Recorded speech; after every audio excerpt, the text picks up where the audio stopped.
Time for some D&D rules fun facts, part 2.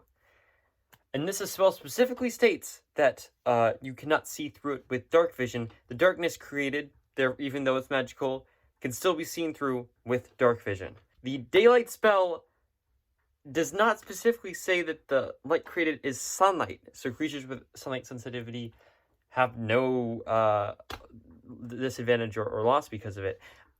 I would personally change this because the daylight spell is a 3rd level spell that literally just creates light. But true sight cannot see through heavy obscurement. That's pretty wild, huh? You have the best sight in the world, and yet a little fog hides people from you. The Barbarian Rage Resistance works for magical piercing, slashing, bludgeoning as well. One of the few cases that actually does include the magical side of physical damage. You essentially get a free small item interaction on your turn. You can't, throw caltrops or use an item, of course, but you can draw your weapon, you can pick up a drop weapon, you can open a door.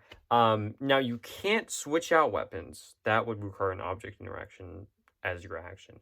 But you can drop whatever you're holding for free and then draw a new weapon. Critical hits are not automatic hits. It's only when you roll a 20. One example of this, is, of course, is if an enemy is paralyzed, but also if, for example, you're a champion fighter and you crit on a 19 or 20.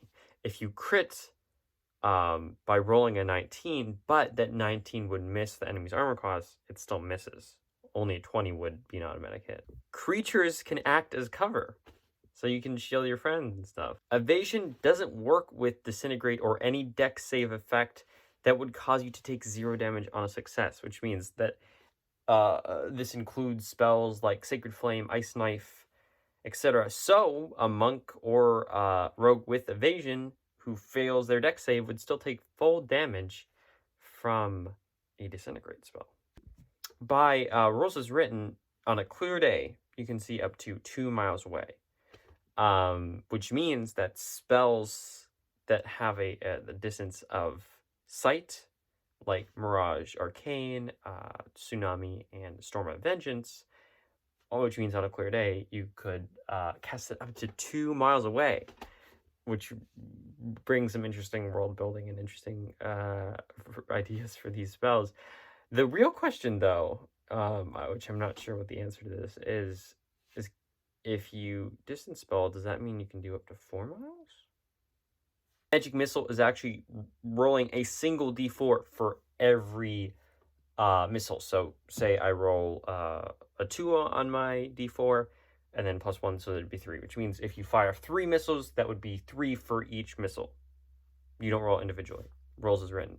This means that this is one of the craziest interactions, because anything that would affect a single roll, like the Evocation Wizard's damage buff with the Intelligence modifier, or the same with the Arcane Firearm, those add that bonus to all, also because it's the hit at the same time, to all of the missiles, which is crazy, and an interaction you wouldn't find anywhere else. Creatures that fly via magic automatically have the hover trait. So if you cast fly on yourself, that is, you have fly with hover.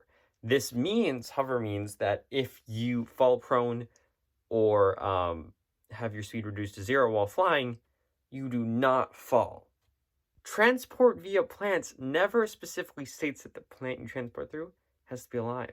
Dexterity subtracts from AC if negative. A sort of hidden rule is that all Artificer spells have material components, allowing them to use special focuses and infusions with all of their spells. Those are all the fun facts for today. Thank you for watching. This is Sean for Dota Dungeon, signing off.